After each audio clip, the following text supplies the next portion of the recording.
Muy buenas tardes a todos los que nos acompañan en esta charla. El Centro de Derechos Humanos Fray Bartolomé de las Casas, mejor conocido como el FRAIBA, y el colectivo de apoyo a los desplazados de Chiapas, como ustedes saben, desde hace décadas se ha dedicado a la defensa de los derechos humanos, al acompañamiento, a la denuncia de todas aquellas acciones de hostigamiento, de agresiones, hasta de asesinatos y desplazamientos que ha habido en contra de las comunidades indígenas en Chiapas. Estos colectivos, el Centro de Derechos Humanos Fray Bartolomé de las Casas y el colectivo en apoyo a los desplazados, ha organizado en este marco una serie de jornadas de análisis, de reflexión sobre la problemática, con la finalidad no nada más de visibilizar lo que está sucediendo actualmente en Chiapas, porque no es cosa del pasado, se sigue todavía padeciendo estas agresiones, estos asesinatos por parte de grupos paramilitares que se han encargado de agredir a estas comunidades para desplazarlas. El delito de estas comunidades es el querer ejercer su propia autonomía, el querer organizarse con sus propios métodos, el querer por ellos mismos organizar sus formas de organización, de producción y de lucha, muy por afuera de las instituciones gubernamentales, ejerciendo su propia identidad como pueblos y como comunidades. En el marco de estas jornadas que ha organizado el FRAIBA y el Comité de Apoyo a los Desplazados, hoy corresponde hablar o abordar el tema por el Día del Maestro. Pero en el marco del Día del Maestro se nos presenta a todos nosotros la posibilidad de discutir y de analizar algunos conceptos, algunas categorías, algunas nociones que precisamente son las que han provocado este tipo de reacciones por parte de diferentes instancias gubernamentales y de estos grupos paramilitares. Estas nociones tienen que ver con el ejercicio de su autonomía. Estas nociones tienen que ver con el ejercicio y construcción de un proyecto educativo que rompa con ese propósito del Estado de querer reproducir una ideología dominante de sujeción, de control de los individuos y de los pueblos. Precisamente los pueblos y las comunidades indígenas están construyendo un proyecto educativo que tienda a la liberación, que tienda a la emancipación del sujeto de los pueblos. Pero también es un proyecto anticolonial y es un proyecto antipatriarcal. ¿Sí? Y aquí intervienen también cuestiones muy importantes de género, de los derechos de las mujeres indígenas, de las mujeres en general. Y precisamente el día de hoy tenemos a dos excelentes compañeros que además de haber estado investigando, analizando estas problemáticas, están también comprometidos con las luchas, con los movimientos, comprometidos con los indígenas, con las mujeres, en las cuestiones de género y de los derechos de ellas. Es un gusto tener aquí entre nosotros a la doctora Márgara Millán Moncayo, que nos va a abordar precisamente uno de estas nociones que tanto ruido le hacen también al Estado, que es la noción de autonomía entre los zapatistas. Y también está con nosotros el doctor Bruno Baronet, que precisamente nos va a hablar también de educación y defensa del territorio. Otro tema central en la lucha de los pueblos indígenas, en la lucha por defender y de construir y seguir consolidando su identidad como pueblos, que es la defensa del territorio. ¿Sí? Entonces, hoy vamos a tener estas excelentes intervenciones de estos dos compañeros y vamos a iniciar con la intervención de Márgara Millán Moncayo, que aquí está presente. Ella es socióloga y antropóloga social. Es investigadora del Centro de Estudios Latinoamericanos de la Facultad de Ciencias Políticas y Sociales de la Universidad Nacional Autónoma de México. Es profesora de la licenciatura en Sociología y del posgrado de Estudios Latinoamericanos en las áreas de estudio de género y cultura, crítica a la modernidad y movimientos sociales latinoamericanos.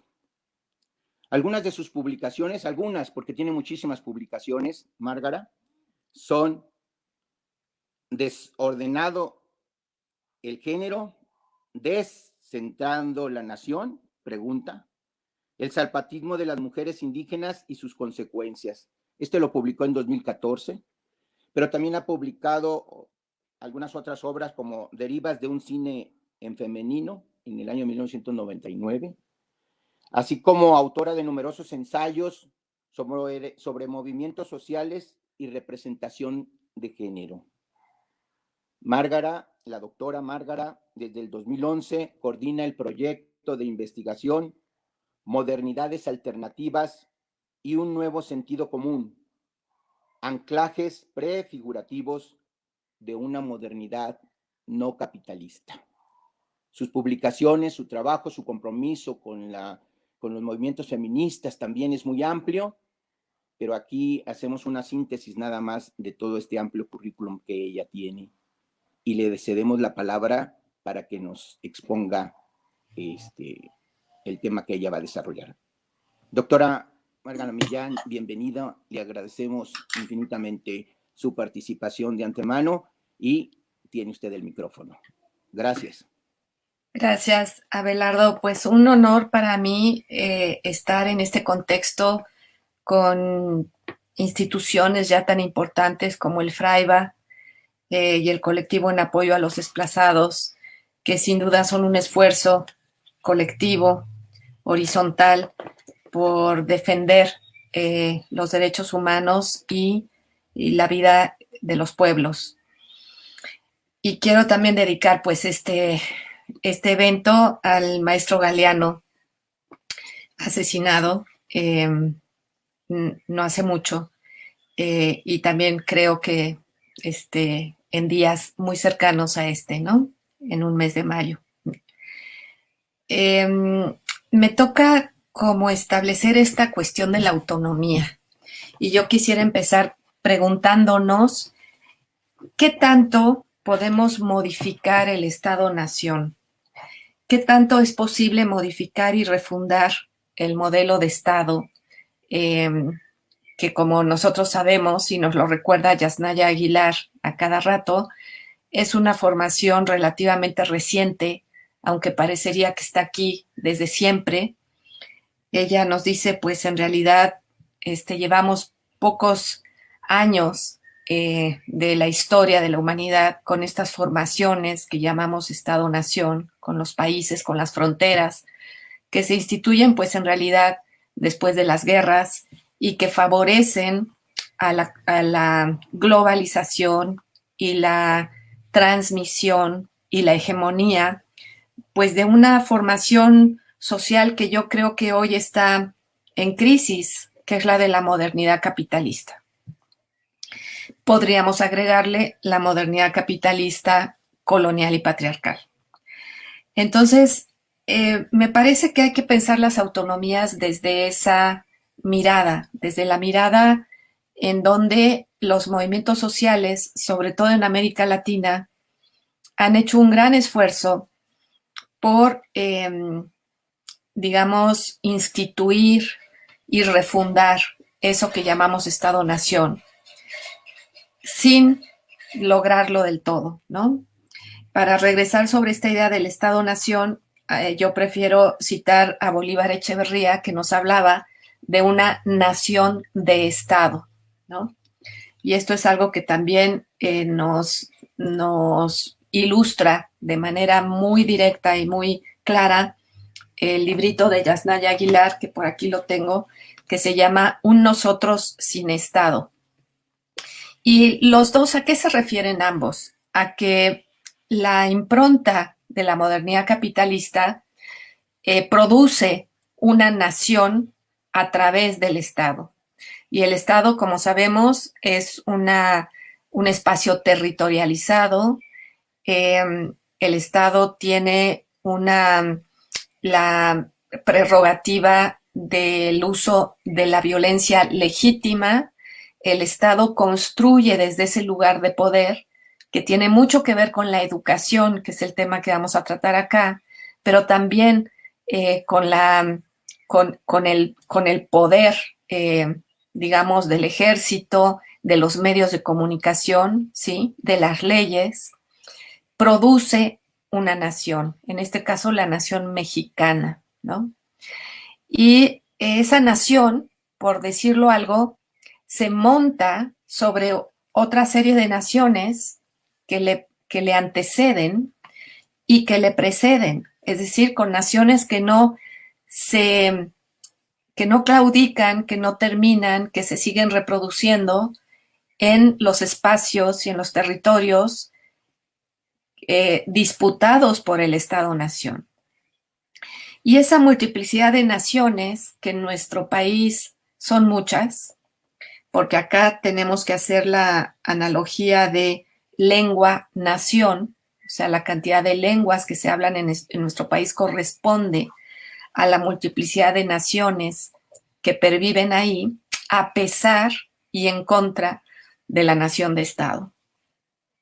Esa nación de Estado pues utiliza todos sus medios para incorporar a las distintas naciones a la nación de Estado, ¿no? Mexicanizar a los distintos pueblos, desindianizar a los distintos pueblos o, en todo caso, también ponerles a todos la etiqueta de indígenas para pensar que son culturas que permanecen, pero que en realidad no son o no tienen la entidad de nación. Y eso es tremendamente importante porque yo creo que los movimientos sociales que hemos testimoniado en América Latina, estoy pensando en Bolivia, en Ecuador, y sí, también en México, han recorrido primero el espacio del diálogo con el Estado y el espacio de refundación del Estado-Nación, ¿no? A mí me gusta pensar que el primero de estos procesos fue el desatado por el zapatismo, aunque la primera nación, la primera constitución que se refunda es la boliviana, ¿no? En el 2006. Es interesante pensar en este paralelismo. El 94, con el Ya Basta, que como todos recordaremos, se enfila hacia una serie de acuerdos con el gobierno, las mesas y los acuerdos de San Andrés, en donde el movimiento indígena busca la reconstitución de sus pueblos a través de un reconocimiento pleno en el Estado-Nación mexicano, ¿no? Y como todos también sabemos, todos y todas recordamos, ese esfuerzo no termina en esa refundación del Estado. Tenemos las imágenes tremendamente importantes y todavía vigentes de la comandante Esther plantándose en el Congreso mexicano, diciéndonos y sobre todo diciéndole al poder, aquí estamos, esta es nuestra hora y queremos participar de esta nación, no como pueblos que necesitan ayuda, sino como pueblos que podemos construir un proyecto nacional. Como quiera que le llamemos a ese proyecto plurinacional, descolonial, podemos generar una nación entre todas las naciones que somos. Es bonito pensar también en esa perspectiva, la idea de por un mundo donde quepan muchos mundos, ¿no? Pero el Estado-Nación se muestra impotente para esto, es un terreno infértil para transformarse a sí mismo, ¿no? muestra sus limitaciones de inmediato por un compromiso que lo hace adherir a una idea de progreso, a una idea de desarrollo nacional, a una idea de nación abstracta, ¿sí? Donde unos nos representan a todos y donde esas naciones diversas tienen que doblegarse, ¿no? Entonces, ese proyecto de modificar la nación, por lo menos en nuestro país, no caminó, lo sabemos bien, y es a partir de ahí que el zapatismo es una analogía también bien interesante, a ver qué nos dice Bruno Baronet al rato, pero yo siempre he pensado que el primer momentum del zapatismo son los Aguascalientes, que quiere decir reconstituyamos la nación, y el segundo momentum son los caracoles, que quiere decir hagamos florecer las autonomías, ¿no? Y entonces, si enmarcamos de esa manera la autonomía, pues la autonomía no viene como una decisión, digamos, sin historia, sin trayectoria, sin camino en relación al diálogo nacional. La autonomía viene precisamente como una imposibilidad de transformar ese espacio que llamamos nación, la nación de Estado. Entonces, la autonomía, ¿qué es? ¿A qué se refiere? Pues la autonomía yo quisiera posicionar de manera muy brevemente que se refiere a la posibilidad de ser de esas naciones. Algunos autores, Bolívar Echeverría entre ellos, les denominan naciones naturales, que están ahí y que son sustento y que están siendo, digamos, avasalladas por el proyecto de la nación del Estado, ¿no? Entonces, las autonomías significa que con los propios recursos en el territorio, con las propias fuerzas, en solidaridad con una, digamos, pluriversidad de articulaciones que se han tenido en el pasado y que se siguen teniendo, por ejemplo, en el zapatismo, se construye una nación que ya existe, que es una nación preexistente, pero que se actualiza, que se revive, que se transforma en el tiempo. Entonces, las autonomías en este contexto, particularmente la autonomía que nos propone el zapatismo, es una autonomía que que por un lado no quieres regresar al pasado como si ese pasado fuera estático, sino que quiere reconocer ese pasado, actualizarlo y de esa manera interpelar al proyecto del Estado-Nación y al proyecto completo de modernidad capitalista y colonial. La autonomía en ese sentido nos vincula con esa capacidad de las colectividades humanas, con esa capacidad expropiada también por el capitalismo, por el poder, por la propia constitución del Estado, esa capacidad política que tenemos todas las colectividades. Y pone a actuar esa politicidad, esa condición en la cual los colectivos podemos decidir sobre nuestras propias formas organizativas, sobre nuestras formas reproductivas, sobre nuestras formas de consumo, es decir, que podemos decidir sobre nuestro proceso de reproducción social y sus condiciones de existencia. Esa politicidad es la que se ejerce en plenitud en el proyecto de las autonomías.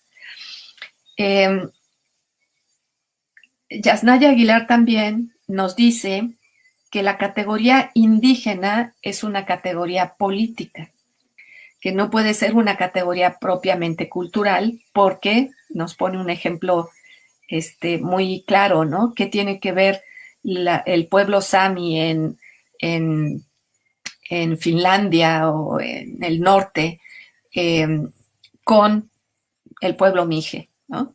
En realidad van a tener poco que ver, pero ambos van a ser indígenas.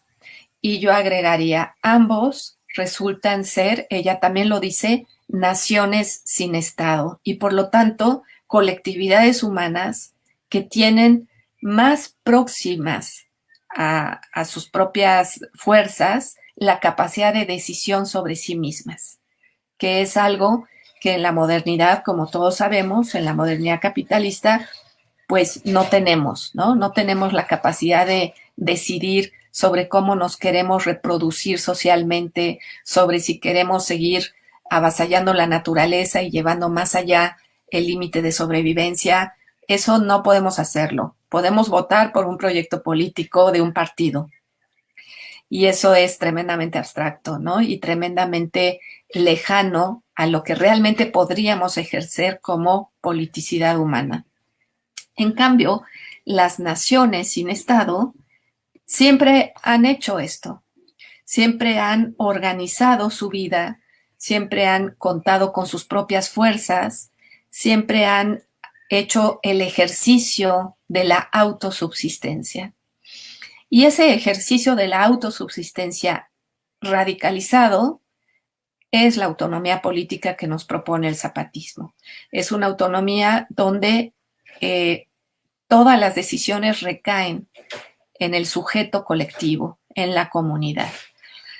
Y lo que yo quisiera también posicionar acá es que dentro de esa autonomía que nos propone el zapatismo, las mujeres están en el centro, han estado siempre en el centro, incluso como mandato del movimiento, las mujeres están ahí para ser no solo reconocidas, sino para generar también esta figura deseable de lo social, qué sociedad queremos, cómo queremos vivir, cómo nos queremos organizar.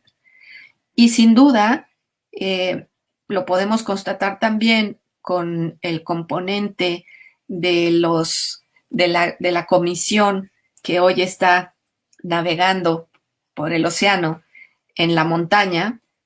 Sin duda también hay un reconocimiento en esa configuración de una sociedad amplia, distinta, no capitalista, no patriarcal, no colonial, pero también abierta a esto que desde nosotros denominamos disidencias sexuales, ¿no?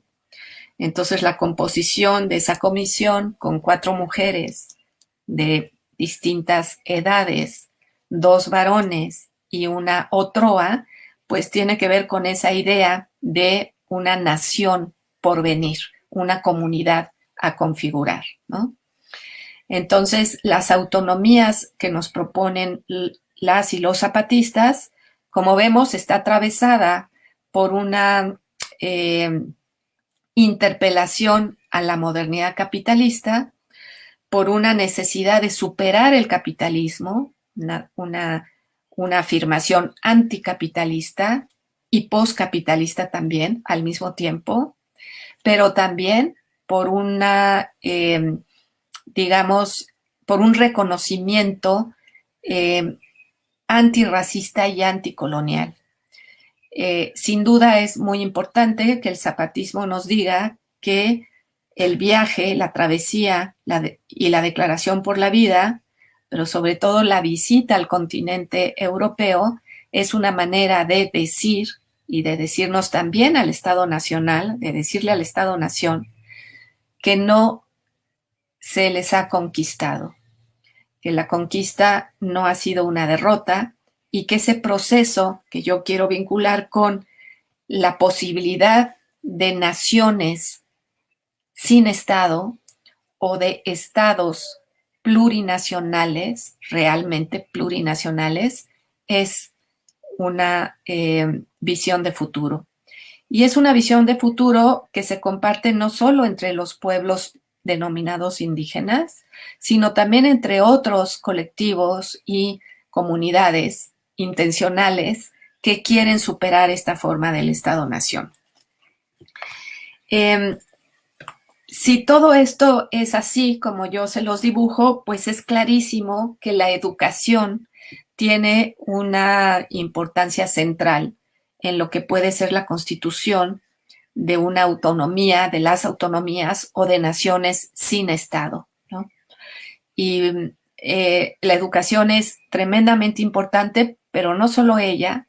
Nosotros sabemos muy bien que en los caracoles zapatistas, en los territorios de las autonomías, los ejes fundantes son el trabajo colectivo, el trabajo además solidario, el trabajo comunal.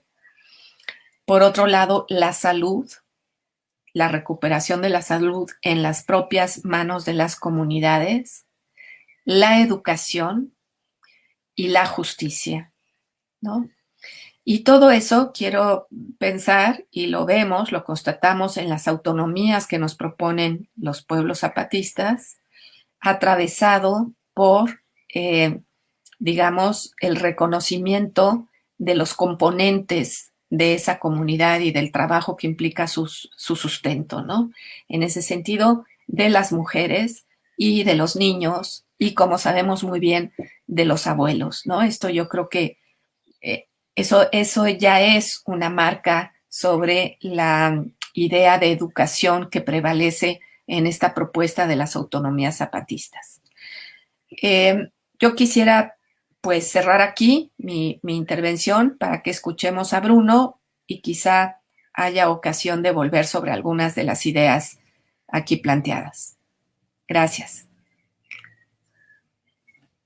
Muchas gracias a la doctora Margana Millán, una exposición muy atinada y muy acertada, en donde primero nos hace una referencia a este marco teórico que pudiera permitirnos visualizar lo que son las autonomías a partir de algunas conceptualizaciones teóricas, pero después lo aterriza muy bien a la manera en la que los zapatistas construyen su autonomía, y que es la manera en la que ellos siempre nos han dicho que la teoría y la práctica deben de estar estrechamente vinculadas y ligadas. No puede haber una teoría sin la práctica, y no puede haber una práctica sin que se reflexione acerca de ese quehacer, ¿no? Esta autonomía como la posibilidad de ser, que nos dice la doctora Millán, pues es justamente lo que han estado ejerciendo los zapatistas a partir precisamente como lo dijo la doctora, de la Constitución de los Caracoles, cuando les fue negado ese reconocimiento de sus derechos como pueblos y como cultura, y a su cultura, justamente por los poderes legislativos y por los poderes en este país se les negó esa posibilidad de ese reconocimiento. Ellos a partir de ese momento empezaron a ejercer esa autonomía tal y como lo ha descrito la doctora Márgara Millán. Vamos a darle ahora la palabra al doctor Bruno Baronet, quien es profesor investigador en Ciencias Sociales y Humanidades. Él pertenece también al Sistema Nacional de Investigadores Nivel 2. Trabaja en el Instituto de Investigaciones en Educación aquí en la Universidad Veracruzana, perdón por lo de aquí, en la Universidad Veracruzana, ¿sí? Ya trabaja aquí desde el 2013. Las líneas de investigación que él está desarrollando es precisamente en educación intercultural y autonomía, territorio, comunidad, aprendizaje y acción colectiva. Es también profesor de los programas de maestría en educación para la interculturalidad y la sustentabilidad.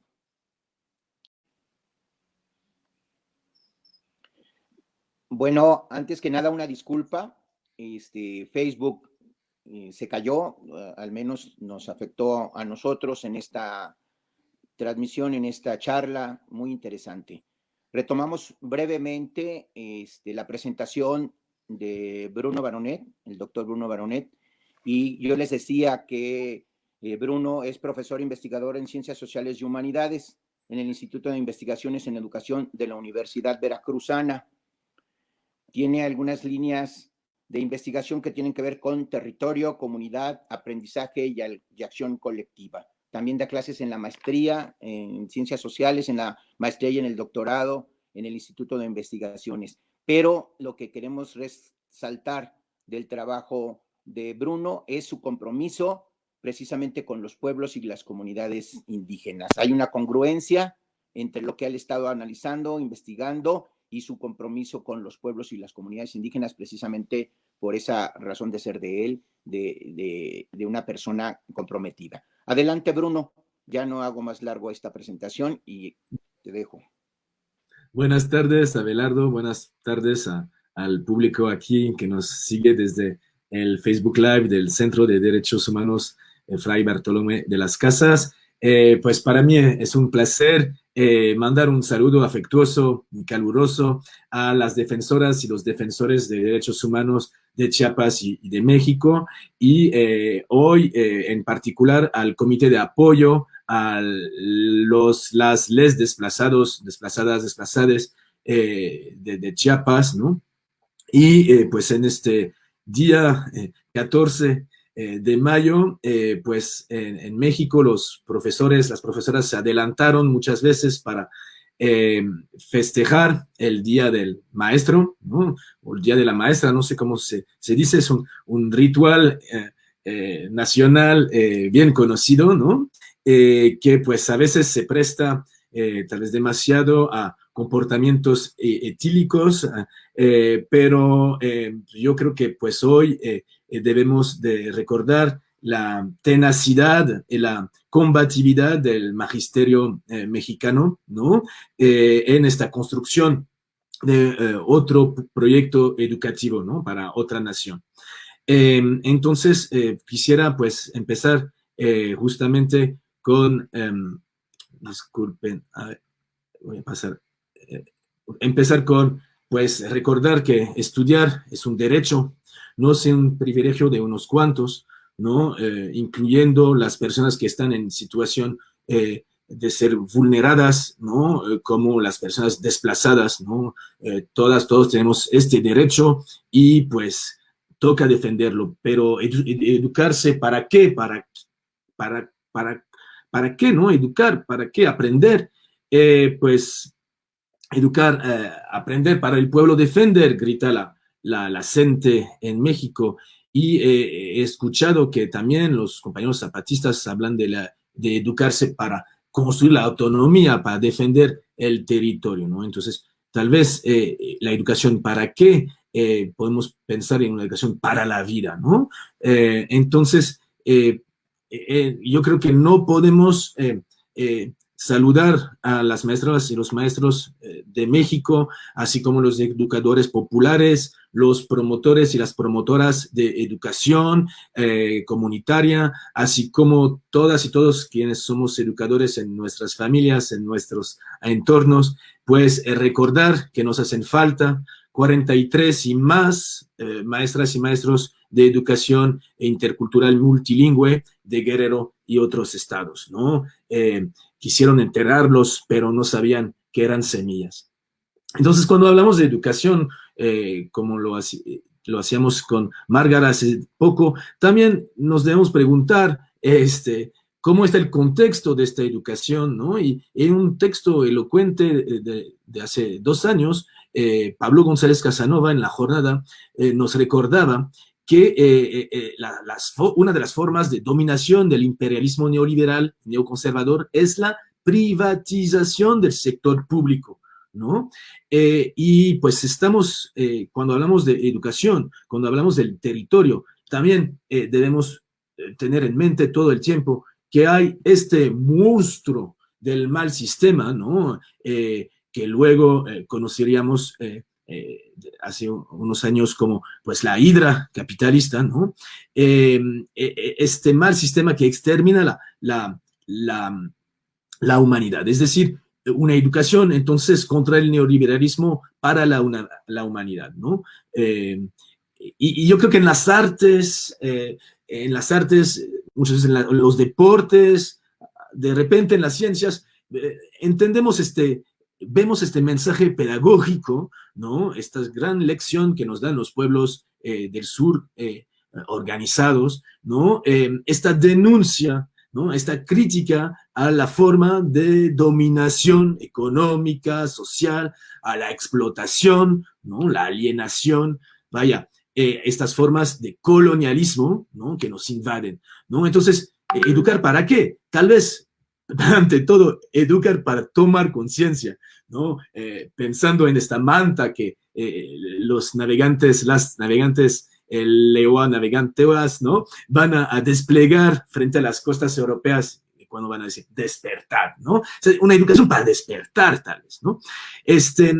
De ahí, pues, cómo pensar en una educación que fuera desde abajo, desde lo nuestro, ¿no? Entonces, pues, la actitud de los y las docentes comprometidos, es esta idea de caminar preguntando, ¿no? Esta idea de caminar preguntando no solo en el tema educativo escolar, sino también en materia de salud, de comunicación, de justicia, ¿no? Esta idea que nos sembró el zapatismo en el corazón, nos hace razonar, ¿verdad? El caminar preguntando me hace pensar en esa pedagogía de la pregunta de la cual hablaba este hombre barbudo centenario llamado Paulo Freire.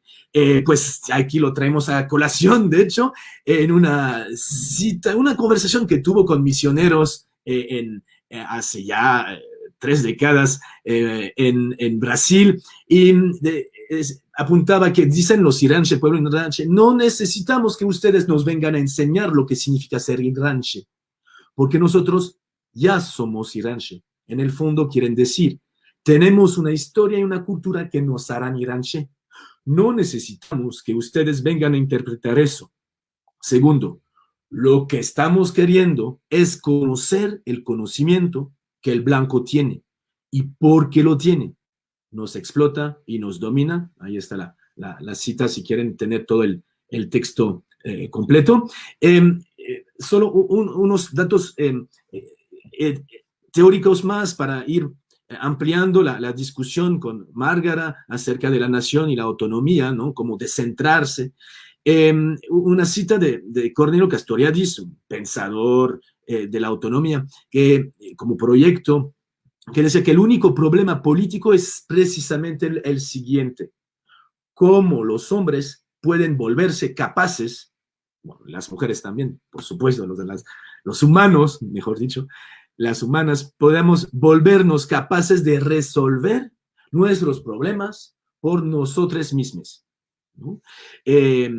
Porque este proyecto de autonomía significa autoinstituirse, ¿no? Regirse a partir de reglas propias, ¿no? Significa luchar contra la sumisión a instituciones sociales heterónomas, como lo puede ser la escuela oficial, ¿no?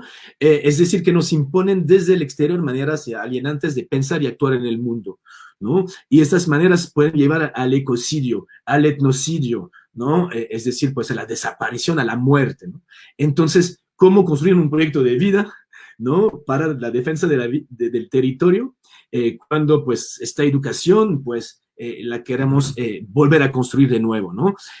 Porque esta lucha social, entonces, bajo pequeños espacios, ¿no? De decisión, hacen que la escuela se vuelva propia a la comunidad. Es que la comunidad se apropia, el barrio se apropia de su escuela, ¿no? Y en esta lógica, el Estado neocolonial ya pierde su legitimidad legal de seleccionar y formar al docente y decidir qué es lo apropiado y no apropiado enseñar en clase. Es decir, ya el Estado ya no tiene esta autoridad moral, ¿no? Y entonces, pues en algunos contextos, como no solamente en Chiapas, sino en Brasil, en Colombia y en otros espacios, pues los pueblos tomaron en su mano la educación, ¿no? Y pues me gusta mucho esta cita del texto Entre la luz y la sombra de 2014, cuando Galeano, el subgaleano, nos comenta que en lugar de dedicarnos a formar guerrilleros, preparamos promotores de educación, de salud, y se fueron levantando las bases de la autonomía que hoy maravilla el mundo, ¿no? En lugar de construir cuarteles, mejorar armamento, ¿no? Se levantaron escuelas, se construyeron hospitales, ¿no? Bueno, para decir que pues este proyecto zapatista, estos proyectos zapatistas de educación, uno es más famoso porque tiene 20 años, es el de la educación verdadera del municipio de Ricardo Flores Magón, que ha sido, pues, difundido, objeto de muchas discusiones, foros, textos periodísticos, pero también de tesis de posgrado en México y en otros países, ¿no? Donde ahí escriben en lengua celta, luego traducido al español, que la escuela es la comunidad porque nos educa desde pequeños y como nuestros padres nos dicen que hagamos las cosas buenas. El libro es la comunidad, es su historia y otras experiencias que sabe la comunidad, pero a cada quien le ha tocado guardar una verdad que es de todos. Y ya es tiempo de empezar a compartirlas de forma colectiva, ¿no? Pues este proyecto de educación verdadera es uno de, les digo, tal vez de los más famosos, pero creo que debemos todos y todos como docentes que somos a veces sin escuela, ¿no? Pensar en estas luchas de los pueblos, las luchas educativas y de los pueblos en sus territorios, pero también en sus diásporas, ¿no? En los pueblos migrantes y sus estrategias vinculadas a la defensa del territorio.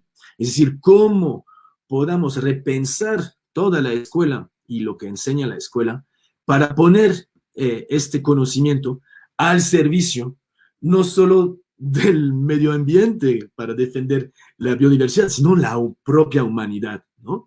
Entonces, pues, esta discusión en una plática que tuve con don Tata Juan Chávez, yo le pregunté, pero esta educación, ¿cómo puede ser, no? Y él repetía que esta educación verdadera, autónoma de los pueblos, surge a partir de la memoria histórica tradicional de los pueblos, sus saberes, conocimientos, ¿no? Las aguas, los árboles, las plantas, la astronomía, a partir del conocimiento del pueblo indígena, ¿no? Entonces, pues invito a entrevistar a nuestros abuelos, nuestras abuelas, a los sabios de nuestros pueblos, para que nos ayuden a entender cómo puede ser esta otra educación, ¿no? Como acá en Cherán, en un festejo de 15 de abril del levantamiento armado, ahora lleva 10 años, ¿no? Los niños fijando la ronda, y me llamó la atención, tomé esta foto de los maestros normalistas, rurales, comprometidos, y dicen, la cultura de la educación no cambia al mundo, sino cambia a los hombres que transformarán este mundo, ¿no? Es una paráfrasis de una frase famosa de Paulo Freire, ¿no? Pero a veces pienso de que no solo las mujeres y los hombres que transformarán este mundo, sino que también lo van a crear de nuevo, ¿no? Empezar desde cero esta escuela, esta nueva forma de salud, ¿no? Y pues allá, nosotros como intelectuales, como artistas, estamos siendo interpelados, ¿verdad? Ahorita por esta montaña que va en alta mar, que acaba de pasar por la costa de Cienfuegos y Trinidad, de donde salieron los barcos de Cortés y otros conquistadores hace un poquito más de 500 años ahora, para conquistar, ¿no? Y ¿se acuerdan de este comunicado de una montaña en alta mar del 5 de octubre pasado, donde nos decían que nos dan la cita del 13 de agosto, ¿no? En Madrid, ¿no? Que no nos conquistaron, que seguimos en resistencia y rebeldía, que no tienen por qué pedir que les perdonemos nada. No sé si recuerdan, un poco más abajo viene en el comunicado que nos invitan a quienes tienen como vocación, empeño y horizonte las artes y las ciencias a que acompañen a la distancia nuestros navegares y pasos y que así nos ayuden a difundir que en ellas, las ciencias y las artes, está la posibilidad no solo de supervivencia de la humanidad, también de un mundo nuevo, ¿no? Este comunicado del ZLN, pues nos hace pensar que pues esta travesía zapatista ¿no? Va por los mares. Esta foto de Medios Libres del 2 de mayo pasado nos mostró que pues si no la queríamos creer, pues sí, que se embarcaron, ya están en alta mar, ¿no? Con ritmos de cumbia o como La Bruja, que pueden escuchar ahí en el video, en el sitio de Vimeo. y esta esperanza, ¿no? Yo creo que ahí está la forma de educarse entre nosotros, ¿no? Entre colectivos, colectivas, escuchándonos, compartiendo luchas, dolores, rabias, pero también esperanzas, ¿no? Festejando con digna rabia al conocimiento, a los saberes ancestrales, pero también los saberes de hoy y los que sirven para construir el día de mañana, ¿no?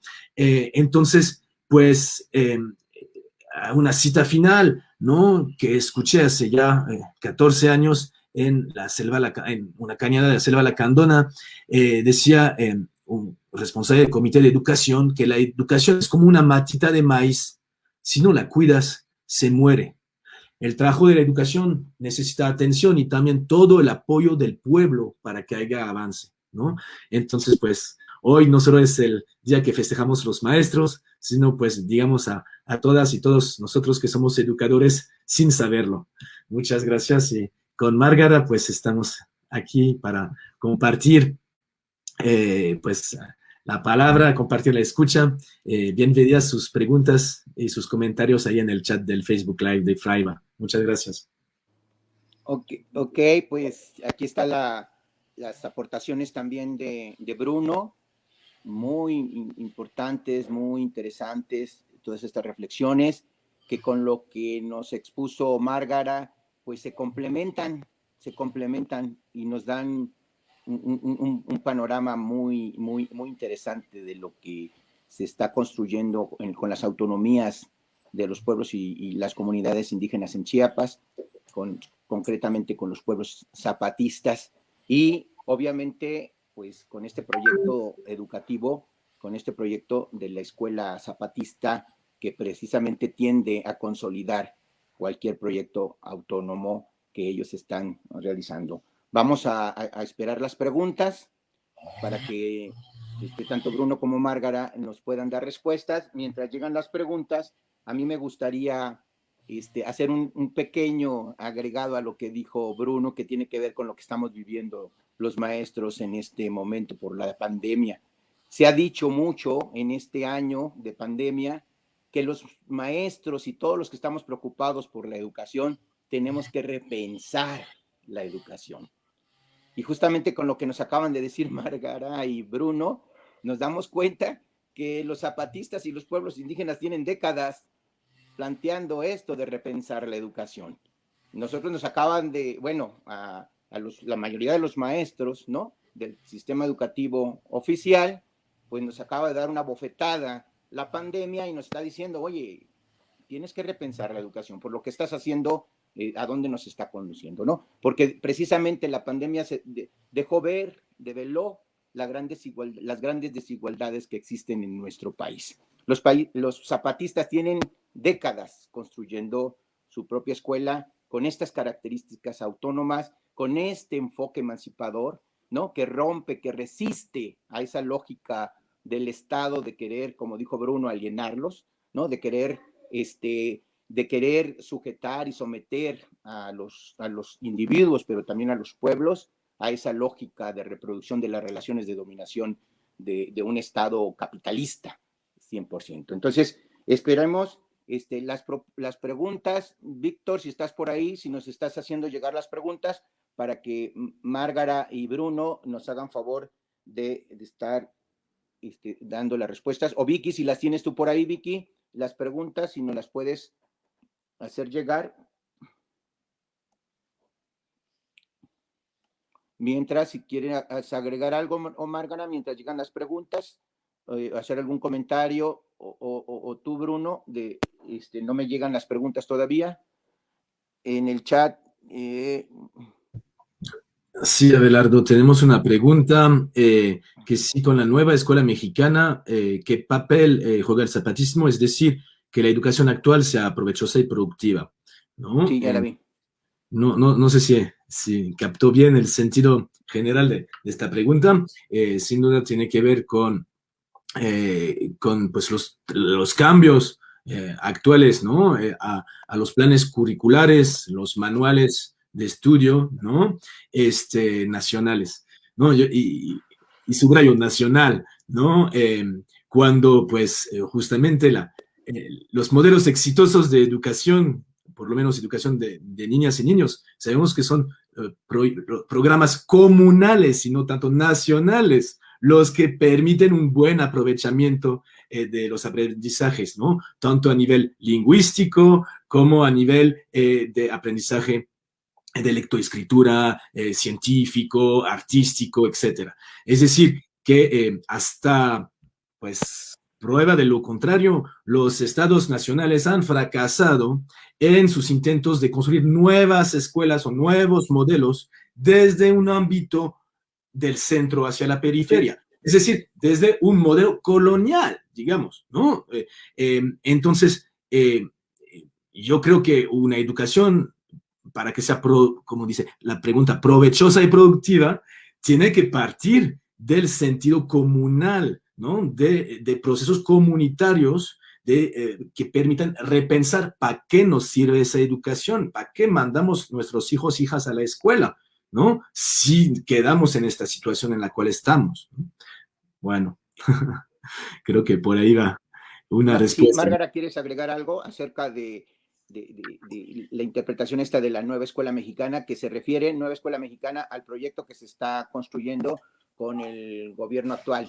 Sí, Sí, a mí me parece que la nueva escuela mexicana, así como el plan de desarrollo nacional del nuevo gobierno, presenta estas limitaciones, ¿no? Presenta las limitaciones, como ya decíamos antes, de no reconocer a las diferentes naciones que conviven y que tienen formas distintas de entender la educación, el desarrollo, y que hoy son esas formas distintas, son tremendamente valiosas, porque si hacemos un diagnóstico de a dónde nos ha llevado el modelo de desarrollo, deja tú el neoliberal, ¿no? El neoliberal ha exagerado cosas que ya venían en el modelo de desarrollo extractivista, en donde importa más la producción del valor, de la ganancia, que la reproducción de los seres humanos y de las comunidades. Entonces,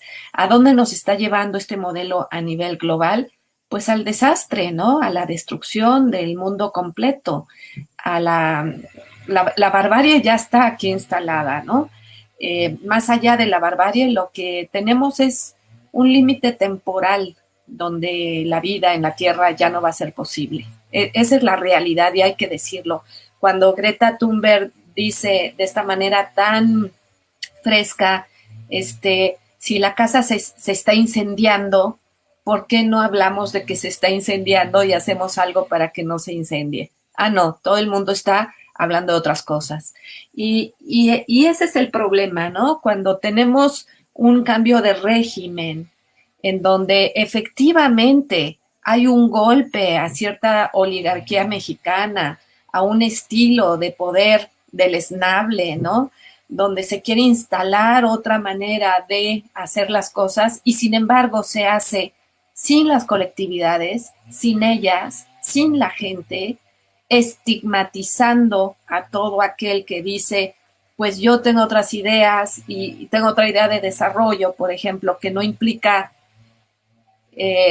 hacer turismo y favorecer el turismo, por ejemplo, en la zona maya, ¿no?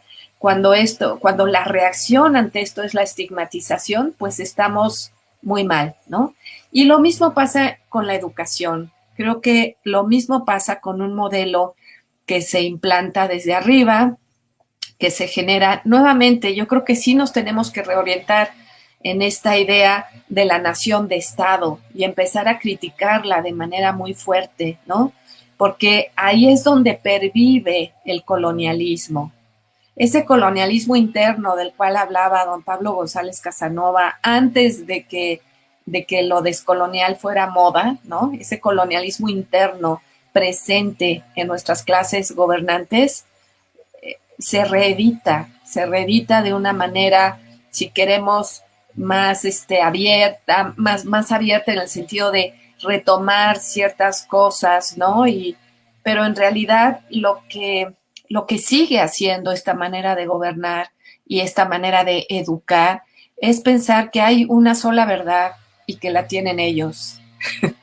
Y eso es lo que pienso que es muy, muy contestable, ¿no? Claro, porque es arrogante y además, lo siento, pero es racista. Es, Muy este bien, racismo de Estado que se expresa en el sistema educativo, pero también que se expresa en el sistema de atención sanitaria, de la salud, ni hablar de la justicia, las cárceles, claro, en México, en el mundo. Es decir, que pues construir esta otra educación para defender la vida y el territorio pasa por aprender a luchar contra este racismo, ¿no? Este claro. racismo estructural, y siento que pues las niñas, los niños son los mejores armados cuando los docentes les preparan justamente para enfrentar este mundo. Estoy pensando, por ejemplo, en los alumnos, las alumnas de la escuela Samir Flores del centro de Amilcingo en Morelos, ¿no? Donde pues ya egresó el año pasado una primera generación, ¿no? De niñas y de niños que pues cuyos maestros y maestras no tienen miedo a hablarles de los proyectos, los megaproyectos de muerte, ¿no? Los niños y las niñas no solo tienen el derecho de aprender, sino ellos tienen las ganas de aprender a defender este mundo, ¿no? Y entonces, pues los adultos tenemos esta responsabilidad, ¿no? Ante el futuro de esta nación de naciones.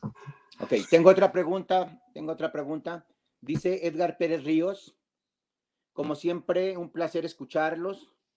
Estimado Bruno, ¿podrías ahondar un poco más en la construcción de autonomía educativa a partir de la voz de los abuelos, familias, etcétera? Es decir, en la línea de la educación tradicional indígena de Horacio Gómez. Es una pregunta de Edgar Pérez Ríos. Horacio Gómez Lara, un gran antropólogo maya tzotzil de Chiapas, que se nos fue demasiado temprano, ¿no? Ahí se pueden encontrar sus trabajos en línea. En efecto, Horacio planteaba que existen tres espacios educativos. Está la educación tradicional indígena, la que aprendemos en la casa, la socialización. Está otro subcampo que él llamaba la educación pues, oficial, ¿no? La educación escolar. Y mostraba también que hay otro campo importante que se llama la educación autónoma o comunitaria, ¿no? Y cómo los pueblos de Chiapas, ¿no? Están, pues, ahí moviéndose entre estos tres campos.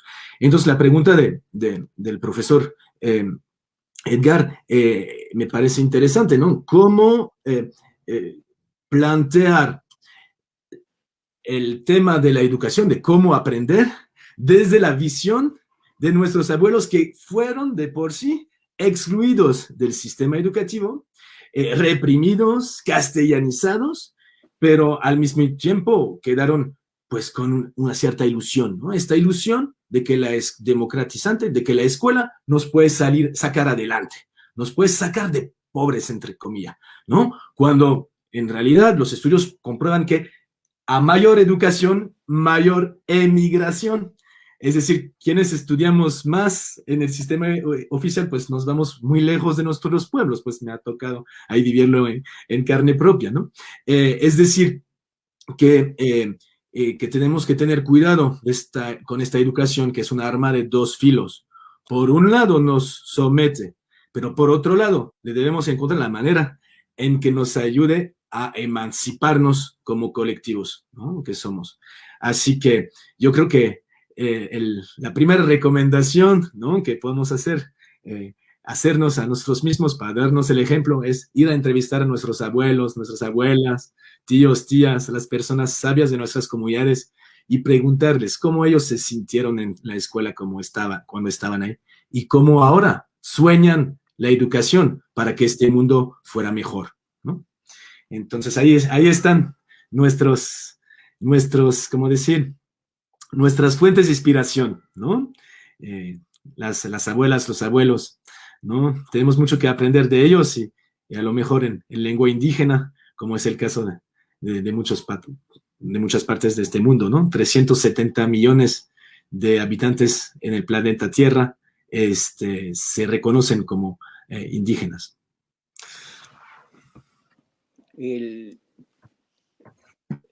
Me gustaría hacerles una pregunta a ustedes, porque a los dos, precisamente a raíz del viaje que están emprendiendo nuestros compañeros en la montaña, ¿no? Que van en alta mar en estos días. Cómo este mensaje que ellos nos están dando precisamente es de decir, no nos conquistaron, ¿no? Y vamos ahora precisamente hacia Europa para demostrarles que aquí seguimos, ¿no? Que aquí estamos y que hemos sobrevivido con nuestra propia identidad, con nuestra propia cultura y demás. No sé si esto que está vigente, porque están ellos ahorita en alta mar, como bien lo dijeron ustedes, desde el punto de vista de las enseñanzas, porque la educación oficial siempre nos ha dado una versión, ¿no? Casi siempre la de la conquista, ¿no? Esta visión oficial de que fuimos conquistados por los españoles, etcétera. Entonces, si pudieran ustedes comentar algo, poder profundizar un poquito más sobre esta enseñanza que nos están dando a todo el mundo, así como lo hicieron con aquellos encuentros intergalácticos, los zapatistas, ¿no? Cuando empezaron los movimientos altermundistas, precisamente como una de las iniciativas de los zapatistas, hoy nos están dando también una lección. Entonces, no sé si quisieran brevemente, para, si no hay más preguntas, poder ir cerrando. ¿Sí? Márgara y luego Bruno, si nos quieren ahondar un poquito más sobre esto. O primero Bruno, como gusten. Primero Bruno, ok. Gracias, Margarita, por ir cerrando. Entonces, pues muchas gracias por esta pregunta, Abelardo, porque pues yo soy de estos europeos que llegamos hace más de 20 años como brigadistas, observadores de derechos humanos con Enlace Civil, con el FRAIBA y otras organizaciones a quienes mando saludos hoy, como CIPAS, el Merel Chojobal y otros más, para decir que pues significa mucho, ¿no? Parece que la palabra histórico o historia ya ahora sirve para decir todo, pero no me viene otra palabra que la palabra de decir la historia. O sea, 500 años después de que Juan de Grijalva llegara cerca del continente, ahí en la isla Cozumel, donde plantó ahí una cruz y se dio la primera misa del lado del continente, el 3 de mayo 1518, me parece, ¿no? Pero también este 3 de mayo que resuena, ¿no? Cuando el ejército federal llega a Santa Cruz, Santa Cruz, y que desierto, ¿no? Los mayas se habían ido, ¿no? En 1901, y pues se dice que la guerra de castas ahí pues oficialmente terminó, ¿no? Pero cuando volteamos a las palabras de las juntas de buen gobierno, estas palabras que dieron a conocer hace 2 semanas y que se pueden consultar en medios libres como Pozol Radio o Radio Zapatista, entre otros, pues escuchamos la voz de las autoridades autónomas que desean un buen viaje a esta primera delegación, ¿no? Y que es marítima además, ¿no? El escuadrón 421, 4 mujeres, 2 hombres y 1 a otro A, ¿no? Que va a desembarcar en Europa, ¿no? Para llamar a este viejo continente, pues, tierra de resistencias, ¿no? Que no se rinde, que no claudica, ¿no? Muy lejos de esta solicitud del perdón, ¿no? Que corresponde tal vez a una época histórica del siglo XX, ¿no? Cuando las naciones del norte empezaban a estas grandes ceremonias de perdón, ¿no? Como en Canadá, como en Estados Unidos, en otros países, ¿no? Tal vez, pues México no se subió al barco a tiempo, ¿no? Pero los zapatistas se adelantaron un día, ¿verdad? Y ya pasaron las costas de Cuba, ¿no? Y yo creo que es muy temprano para sacar lecciones de qué va a aportar esta travesía a los movimientos sociales de México y del mundo, pero pues sin duda podemos ya estar vislumbrando que habrá una gran caja de resonancias para que las distintas luchas se hablen entre ellas como pues en mi país, Francia, están hablando y preparando la venida de los zapatistas, trabajando mano en la mano, chalecos amarillos, es decir, obreros, desempleados, junto a colectivas como el colectivo París Ayotzinapa o el Comité de Solidaridad con los Pueblos de Chiapas en Lucha, y otras organizaciones sindicales que pues están con mucha emoción, ¿no? Haciendo estos preparativos, ¿no? Sin duda, nos sorprenden otra vez los zapatistas tomando el mar.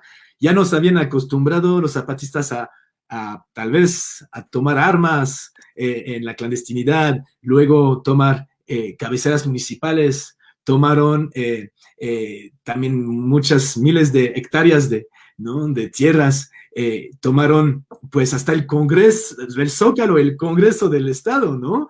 Pero no nos imaginábamos que iban a tomar el mar, ¿no? Pero no toman el mar ahí para ponerlo a producir, sino para ponernos a pensar, ¿no? Junto a ellas, a ellos, en cómo nos vamos a organizar para dar para parar este monstruo del capitalismo, ¿no? Como decía a Medios Libres, la comunidad CNI de San Francisco Teopisca, hace unas semanas, tenemos en todo el mundo el mismo gobierno, el gobierno capitalista. Por eso todas y todos estamos en esta lucha, ¿no? Entonces no hay duda que el zapatismo, además de ser un movimiento anticapitalista, antisexista, antirracista, sin duda el movimiento zapatista también es un movimiento internacionalista. Lo habían comprobado en el pasado, en más de 27 años, ¿no? Pero hoy más que nunca el zapatismo está rebasando las fronteras nacionales, ¿no? Para un planeta donde quepan todos los humanos y las humanas, ¿verdad? Muchas gracias. No, gracias a ti, Bruno. Márgara. Sí, pues muy de acuerdo con todo lo que ha puesto aquí Bruno, y un poquito para completar, la idea del 3 de mayo, también como siempre, ¿no? Hay una revisión histórica, nada es casual en el zapatismo, esto es algo que hay que reconocer desde su inicio. Y así como el 3 de mayo tiene que ver con estas imágenes que nos ha puesto aquí Bruno, acá en Morelos hicimos el ejercicio también de pensar qué es el 3 de mayo y resultó muy interesante porque es justo la fiesta, digamos, la conmemoración del cuidado del agua, que es, digamos, metafóricamente toda esta idea del cuidado de las condiciones que nos permiten vivir y la idea de que somos parte de eso, de esas condiciones, no somos el mandón de esas condiciones, somos parte de esas condiciones que tenemos que aprender a cuidar. Entonces, y que hay colectividades que saben cuidar, ¿no? Entonces, el 3 de mayo tenía que ver en la tradición acá de Morelos, como lo vimos, hicimos un evento que se puede buscar ahí en Facebook sobre justamente el 3 de mayo, el cuidado del agua y la travesía zapatista. Entonces, eso es lo que es tan rico de haber dicho desde antes, pues vamos a salir ese día, aunque se hayan tenido que adelantar, porque lo bueno es que en ese buque hay buenos marineros, ¿verdad? Que dijeron, tenemos que adelantarnos para no sufrir tanto, porque sin duda ese barco se mueve mucho en alta mar. Y los compañeros que están ahí, bueno, pues ensayaron, pero ensayaron en tierra, ¿verdad? Entonces, me imagino que muchos de ellos no habían estado en la costa ni habían estado en el mar. Entonces, eso es algo que también a mí por lo menos me emociona mucho, saber que esa travesía es una travesía tan de apertura de horizontes, ¿no? Desde los compañeros que van ahí hasta por qué van ahí. Yo quiero también decir, junto con Bruno, que el zapatismo no ha dejado de mandarnos señales desde el inicio y que tiene una vocación muy cosmopolita y una vocación internacionalista, ¿no? Que desde digamos, después de la Convención Nacional, el encuentro intergaláctico, fíjense, por la humanidad y en contra del neoliberalismo, que trajo a miles de personas de muchos lugares y de muchas condiciones, ¿no? Desde grandes intelectuales, artistas, personas que hacían cine, hasta la gente común y corriente que quiso estar ahí, ¿no?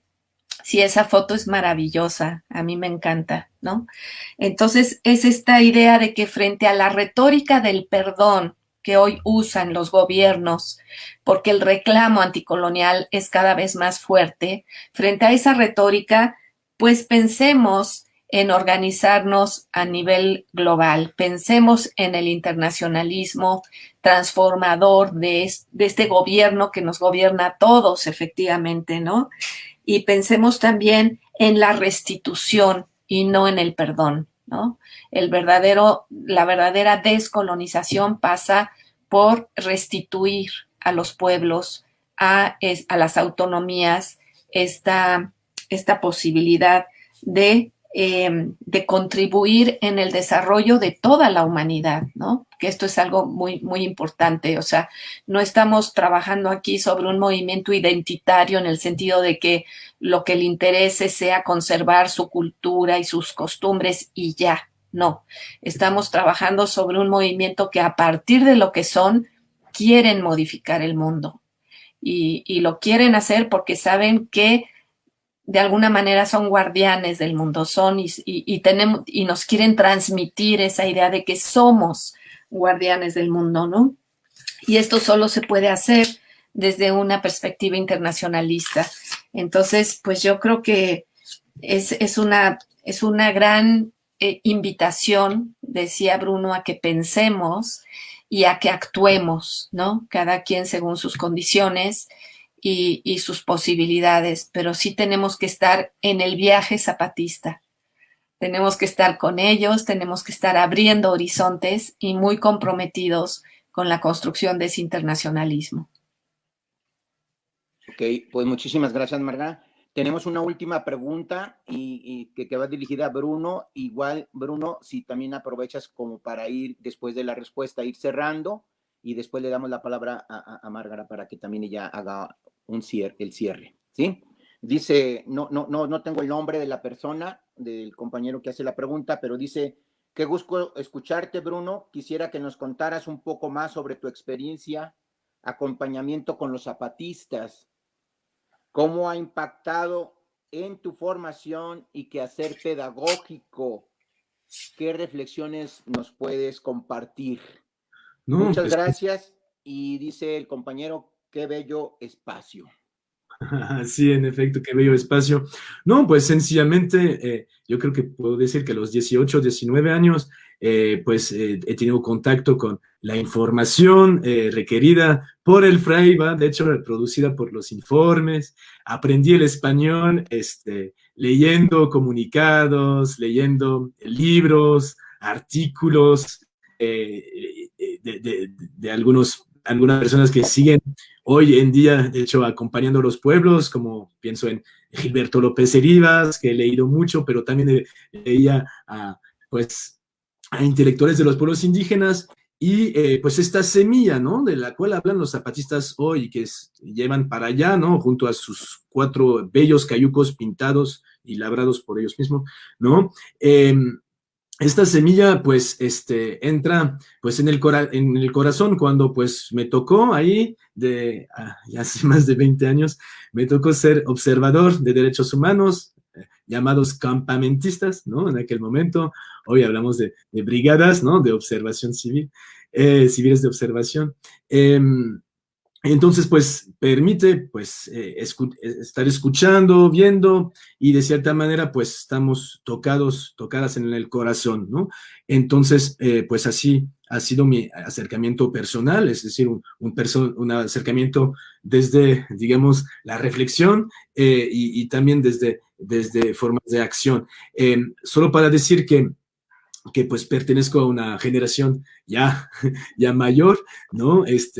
Tengo 43 años, y entonces, pues, hoy yo creo que las nuevas generaciones tienen otras formas de acercarse a las luchas de los pueblos rebeldes que del CNI, del zapatismo o de tal vez de otras organizaciones, no sé, pero pues de ninguna manera nuestra generación pues ha sido pues tan golpeada como lo ha sido estas generaciones actuales, ¿no? Yo pienso a los estudiantes que nos están escuchando hoy, ¿no? Y que pues que ya extrañan mucho a sus compañeros, a sus aulas, a sus colectivos y reencontrarse, tal vez primero para bailar, ¿no? Y también para pues ir construyendo otros mundos, pero ya no tanto desde la virtualidad, sino ya tenemos ganas de abrazarnos, ¿no? Y porque pues ese es el mensaje que quiero dar ahorita de despedida, y un mensaje de esperanza y un mensaje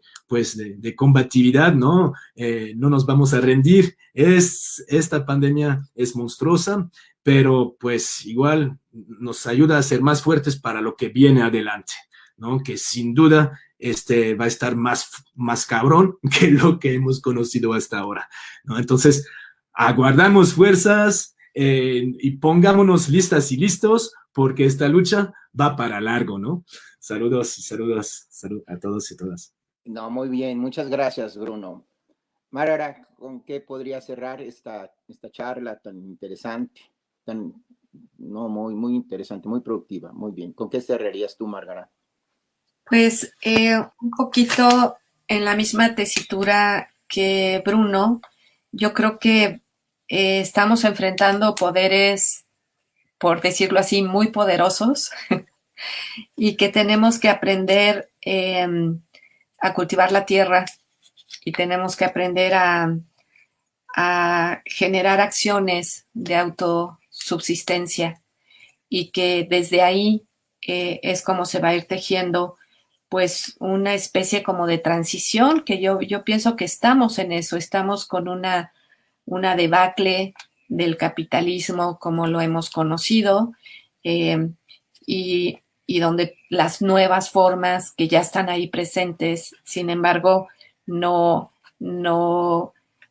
aparecen como articuladas y como ganando terreno en términos más amplios, ¿no? Entonces, sí nos tenemos que preparar, estamos enfrentando una guerra, hay que decirlo, pues basta abrir las noticias, ver Colombia, ver lo que está pasando en Palestina, ver cómo Israel hoy se está posicionando, la gran mayoría con una actitud francamente genocida. Esas cosas están pasando. Trump en Estados Unidos, vimos lo que hizo, vimos lo que es, y Trump se pudo haber ido, pero esas fuerzas están ahí. Entonces sí pienso que tenemos que prepararnos y me parece entonces muy importante la gesta del zapatismo en el sentido de vincularnos, porque efectivamente lo que viene no tiene muestras de ser mejor, ¿no? Y la pandemia es un síntoma de eso también, ¿no? La pandemia es un síntoma del punto al que hemos llegado. Entonces, pues organizarse, hay una palabra que me gusta mucho o una intención que me gusta mucho que es desarrollar el amor inteligente. El amor inteligente quiere decir esto de hacer crecer nuevas semillas, y dejar crecer nuevas semillas, ¿no? Quienes estamos también en la educación, pues Bruno es un ejemplo, ¿no? Dejar crecer la semilla que tenemos ahí y que es la única que puede revertir, pues, la impronta del capital, del racismo, por muchos lados podemos pensar en la mezquindad que se ha desarrollado en la modernidad capitalista, ¿no? Con eso me despido. Gracias. No, pues muchísimas gracias, Márgara, y pues aquí está estas aportaciones muy interesantes que se complementan en una síntesis muy apretada y si me lo permiten y si no abuso de su interpretación, podemos construir, los zapatistas están construyendo autonomía, la están fortaleciendo cada día con cada una de sus acciones, ¿no? En todos los ámbitos, ¿no? De educación, de salud, de comunicación, de producción, de justicia, etcétera. Y no se va a poder construir ese Estado plurinacional si no va acompañado de un proyecto educativo realmente alternativo, emancipador, liberador, un proyecto educativo que rompa con esa lógica que hemos estado acostumbrados. Muchísimas gracias, Bruno, muchísimas gracias, Márgara, de veras encantado de estar aquí con ustedes. Y les agradecemos también a todos los que nos están viendo, a todos los que nos están escuchando. Supongo que se queda grabada esta charla para que los que lo quieran reproducir, pues no sé, adelante. A los compañeros que nos están apoyando con la cuestión técnica, esperamos sus indicaciones y les agradecemos a todos. Bruno, un abrazo, Márgara, un abrazo, un placer acompañarlos. Gracias. Adiós. Me dicen que si esperamos unos segunditos.